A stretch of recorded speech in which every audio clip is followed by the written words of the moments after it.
capítulo 6.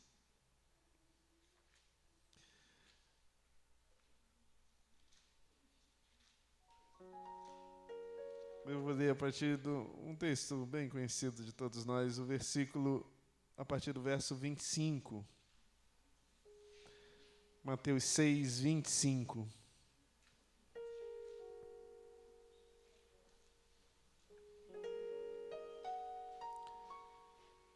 Diz o texto: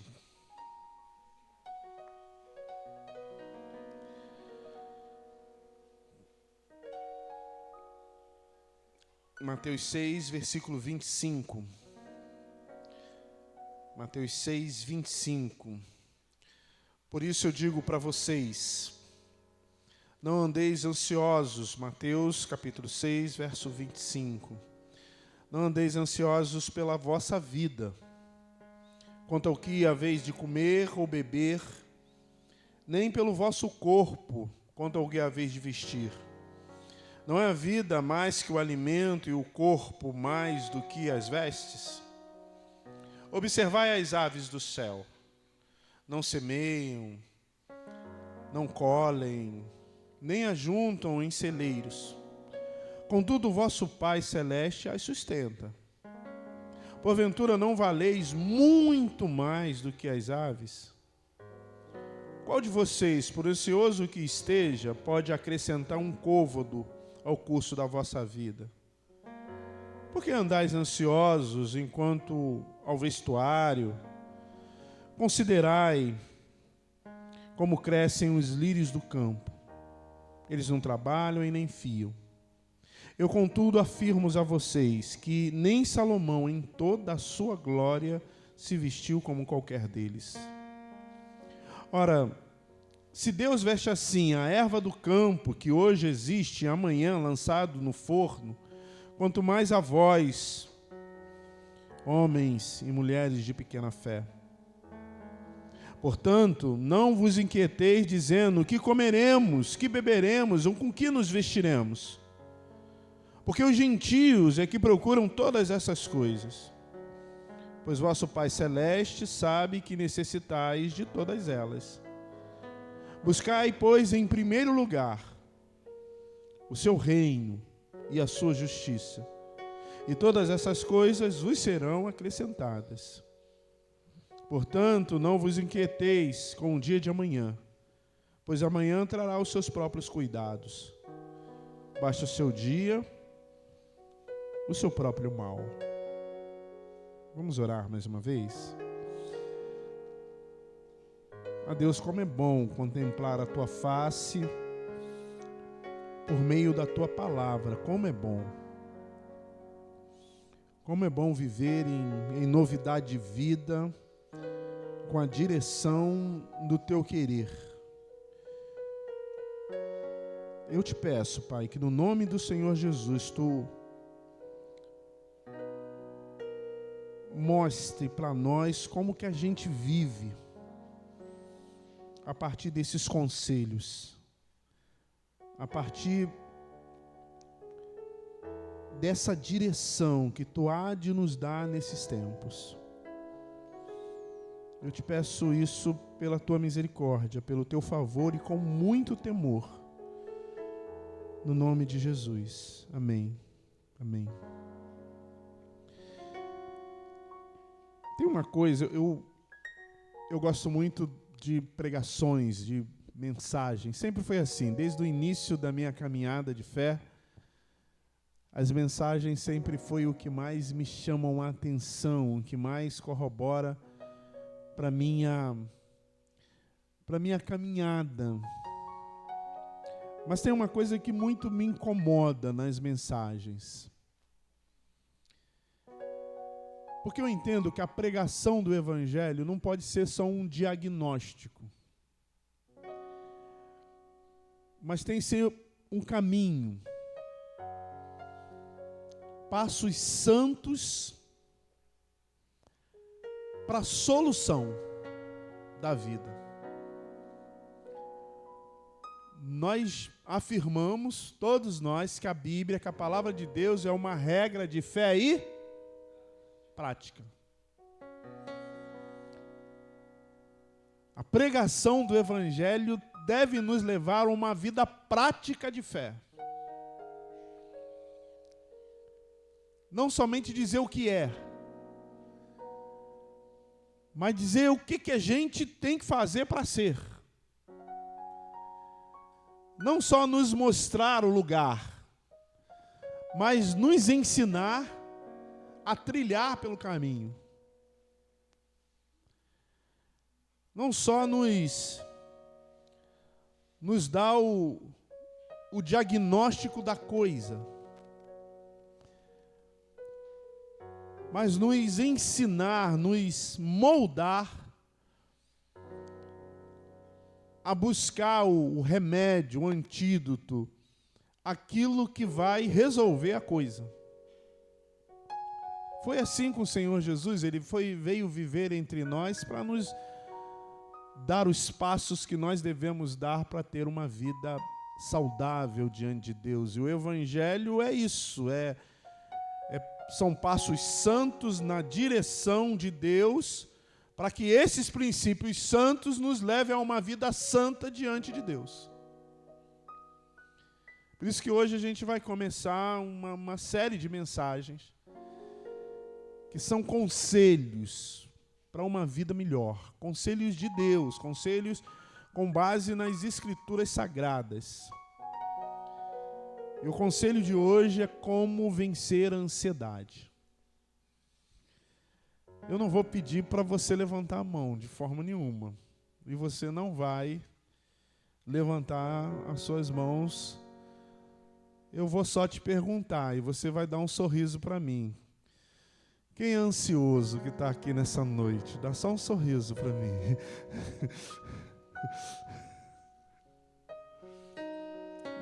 É isso mesmo. Esse pequeno trecho da palavra de Deus, tem gente rindo até agora. Tem gente, esse pequeno trecho da palavra de Deus, ele faz uma radiografia desse sentimento que é peculiar em quase todos nós. Mesmo que você não seja ansioso, ansiosa de carteirinha, em algum momento da sua vida você foi solapada por esse sentimento. É inevitável isso. É inevitável. Mas a primeira coisa que eu quero pontuar com vocês, eu falei que o diagnóstico ele não é razoável se a mensagem ela ter um fim somente no diagnóstico.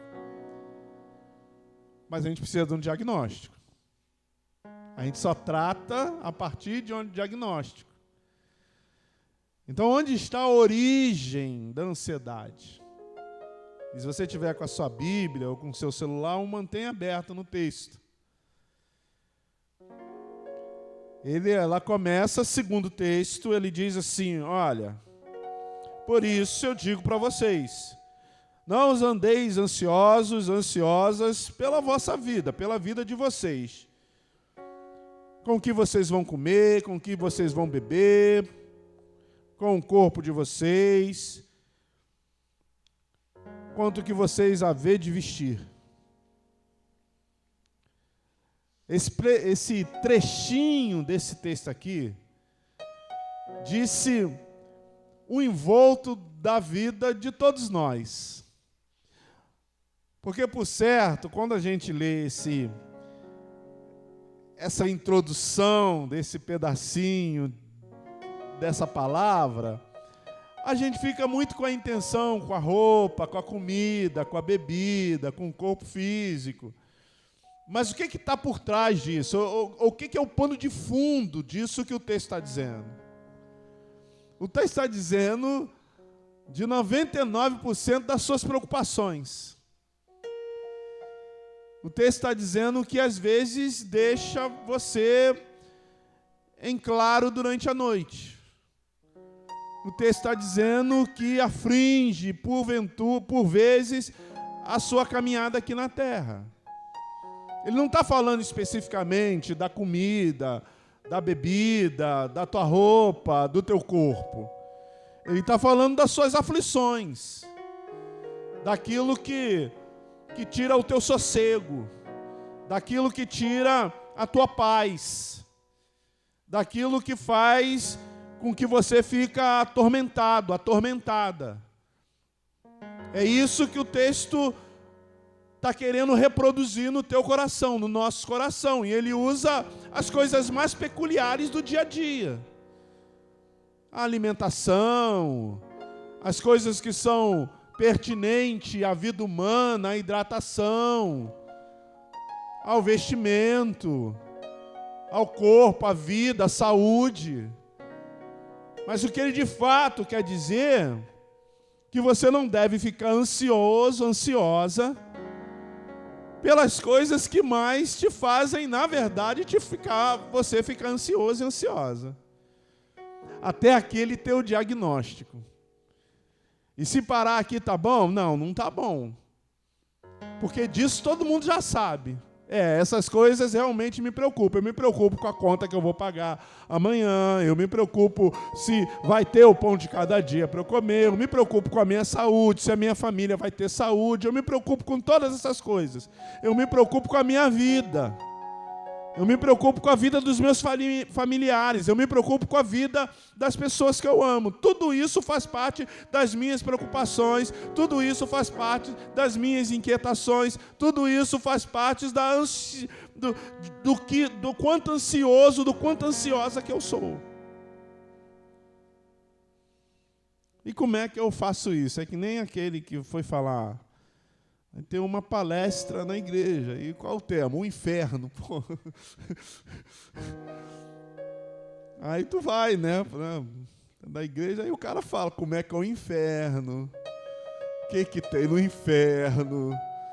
Ele fala sobre o chifre do capiroto. Ele fala sobre o tridente. Ele fala tudo que tem no inferno. Tu falou, legal, tudo bem. Amém? Aí a galera, amém. Então, que Deus abençoe vocês. Não, mas peraí, mas como é que faz para não ir para lá, pô? Não adianta falar das mazelas do inferno se você não me prepara e não me dá os ditames, os passos para eu não fazer parte desse troço. Então, até aqui ele deu o diagnóstico. A partir daqui, ele começa a moldar os passos para mesmo quando você se encontrar com o que gera essa ansiedade, você se depara, suporta e suplanta. Então o que gera? Essas coisas todas que nos afligem são geradas, por exemplo, por expectativas frustradas. Você criou uma expectativa acerca de uma coisa, de qualquer coisa, mas aquilo não se concretizou. Aí teu coração começa a pulsar com mais deselegância.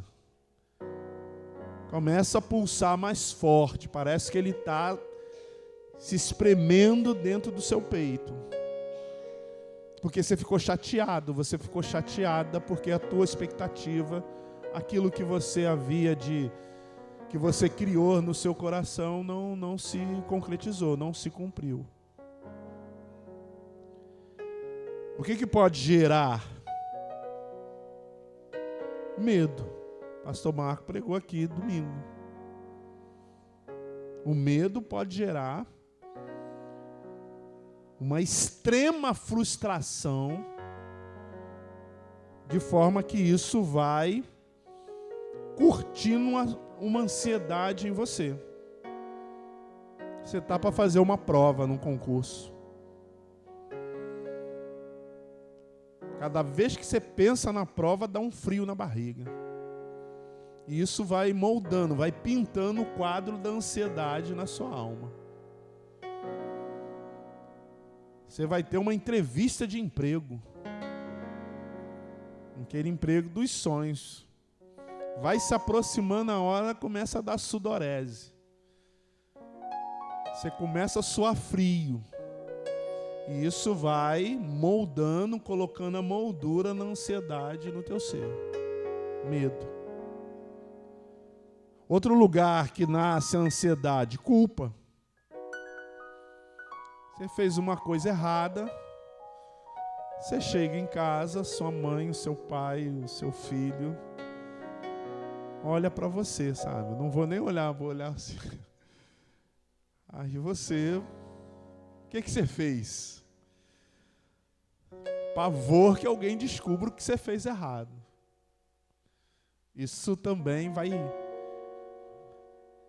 fazendo nascer uma ansiedade no seu coração. Alguns de vocês, só em eu falar, já está começando a ter uma certa palpitação. Só em falar nesse negócio. A ansiedade, ela é incontrolável. Ou melhor, ela é controlável, mas o surgimento dela é incontrolável, porque você não sabe o que vai acontecer na sua vida. O que pode gerar? Onde pode ser um nascedouro da ansiedade? Traumas. Traumas. Passou por uma separação conjugal. Uma perda na família. Uma perda de emprego. Uma perda na renda.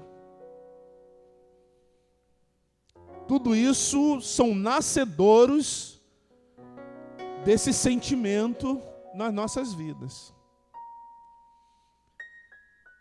E por que essas coisas geram ansiedades? Primeiro, porque nós somos seres humanos de carne e osso, somos gente. E as nossas emoções, elas fazem parte da nossa vida. Não é normal, mas é comum nos seres humanos. Ficarem ansiosos por coisas, pelas expectativas, pelo medo, pela culpa, pelos traumas e outras coisas, não é só isso. Mas especialmente, aí a gente está falando da palavra de Deus,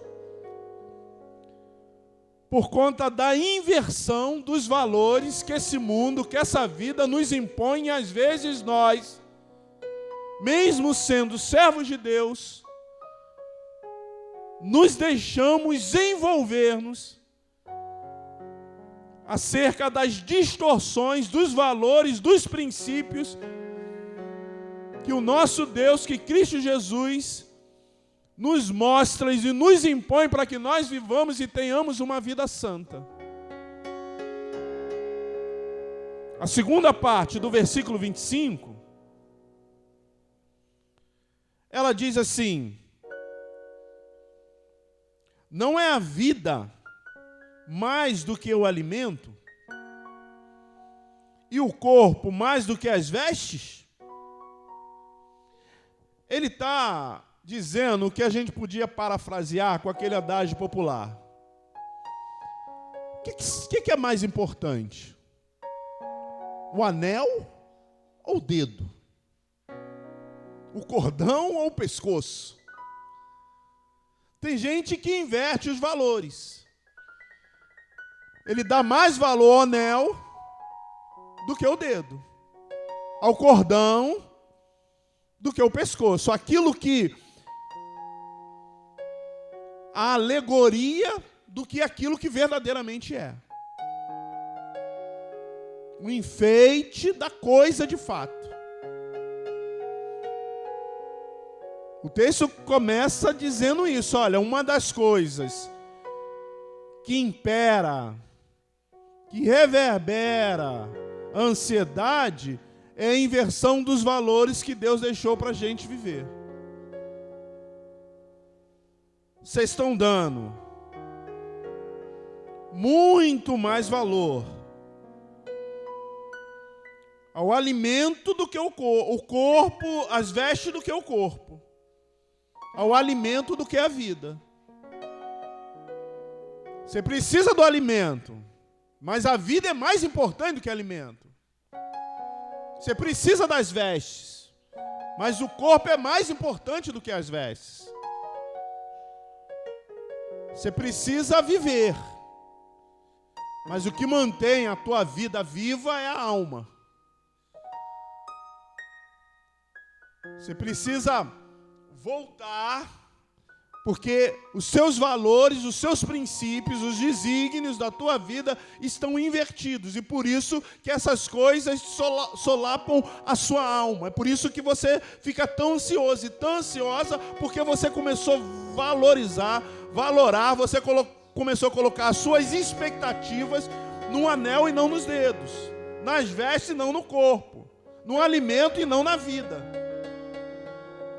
nas coisas desse mundo ao invés das coisas do céu, nas coisas materiais ao invés das coisas espirituais. E aí a falta, o trauma desse mundo e dessas coisas tem te afligido ao ponto de você ter um ataque de nervos baseado numa ansiedade incontrolável a princípio.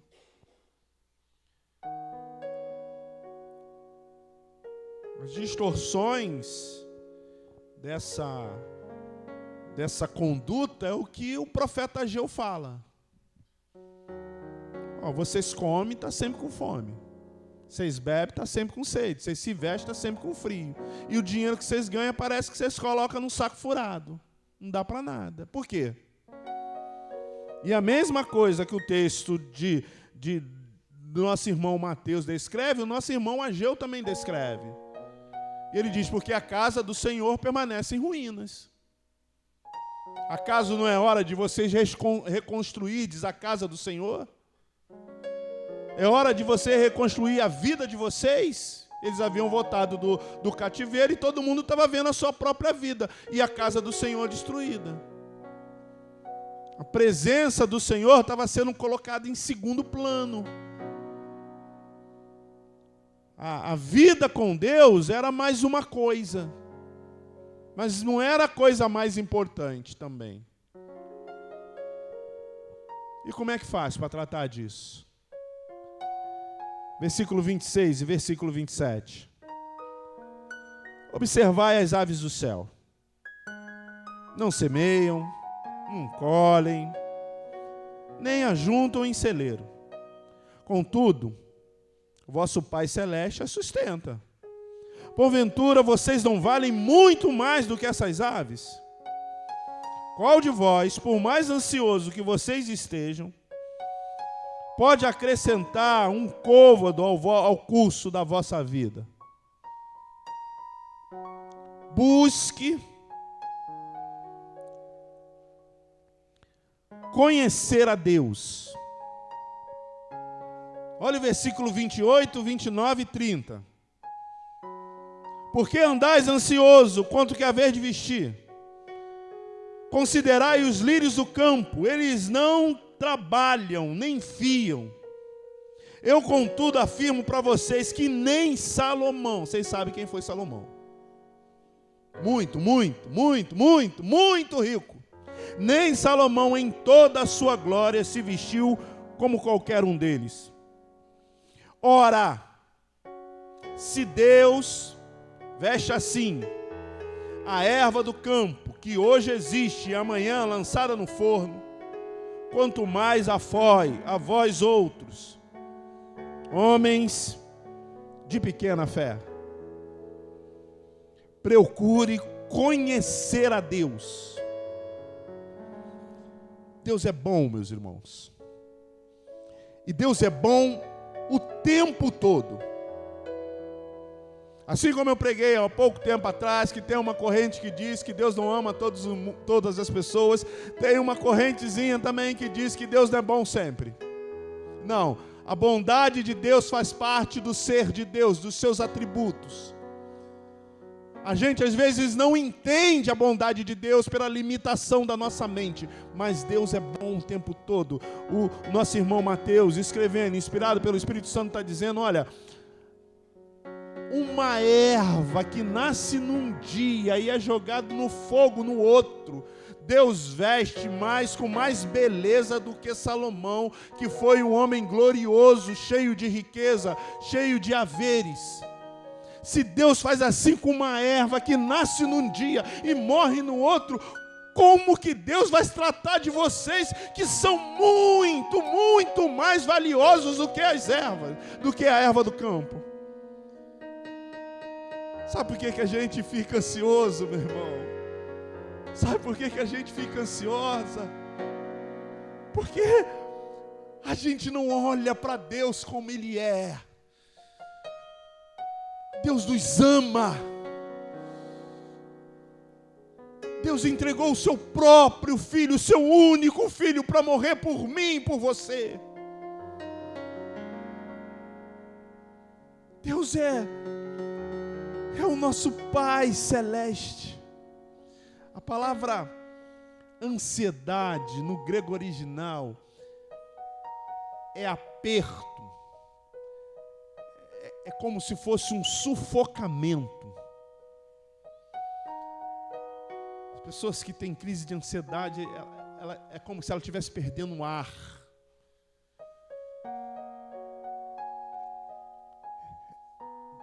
Eu, pela graça de Jesus, eu nunca tive, mas deve ser algo horrível.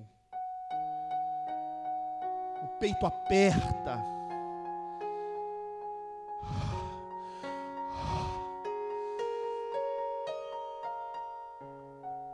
Mas a palavra de Deus está tratando, está se revelando a você hoje, dizendo: Deus tem cuidado de uma erva que nasce num dia e morre no outro. Mas Deus não entregou o seu filho pela erva. Deus entregou o seu filho por você. Ele vai cuidar de você. Ele vai tratar de você. Ele vai te abraçar apertado. Pode confiar em Deus, porque Ele é bom.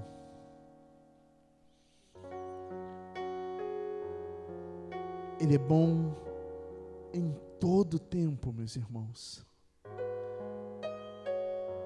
Olha o que Ele diz para nós no versículo 31 e 32. Não vos inquieteis com o que você vai comer, com o que você vai beber, com o que você vai vestir.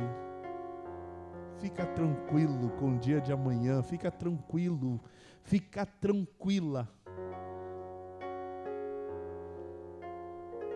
Você é um filho, é uma filha de Deus amada.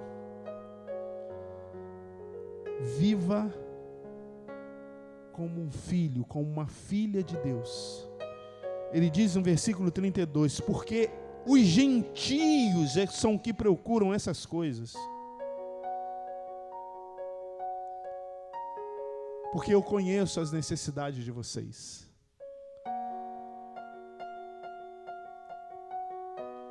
Deus não tem um motivo em nós para nos amar, mas ainda assim Ele nos ama.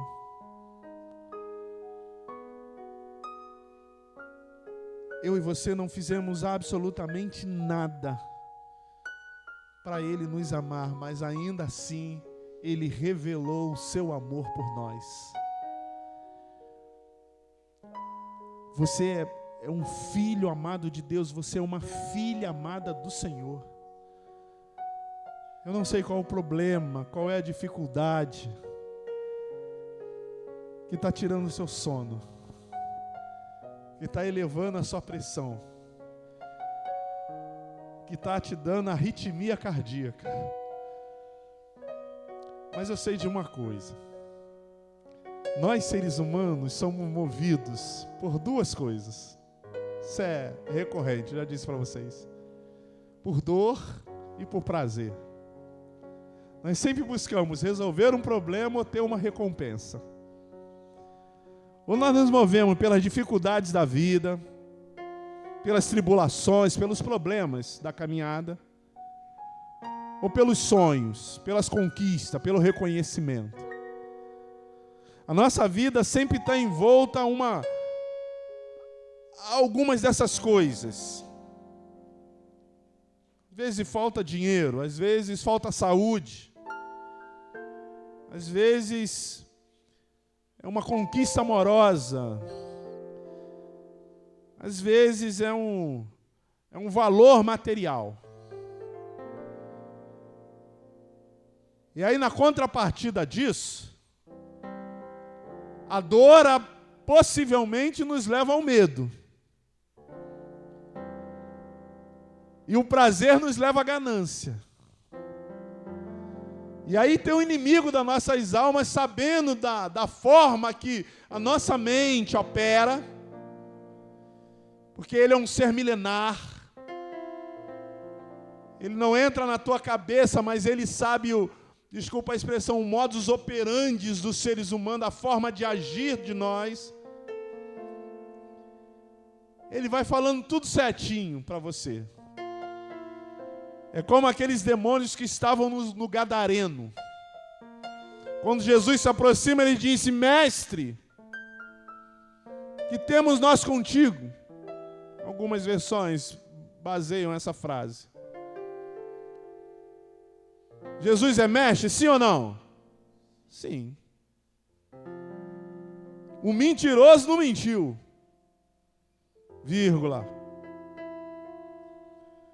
Porque essa não era a intenção dele. A intenção dele, porque quando ele vê Jesus, ele treme. Então ele começa amaciando o caminho para ver se havia alguma chance para ele. Porque ele é assim, sabendo da forma que a gente é, ele fala 99% de verdade. Para ir trazendo a gente para ele.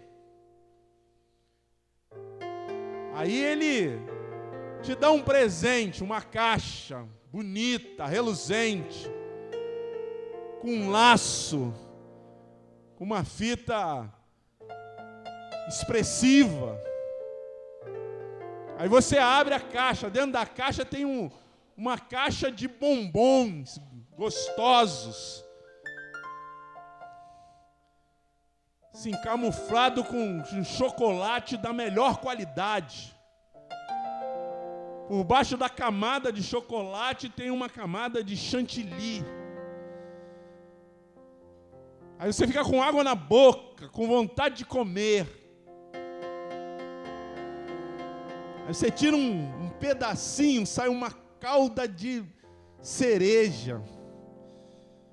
Mas no meio daquela calda tem uma sementinha venenosa. E você nem sente. Você come, aí emborca.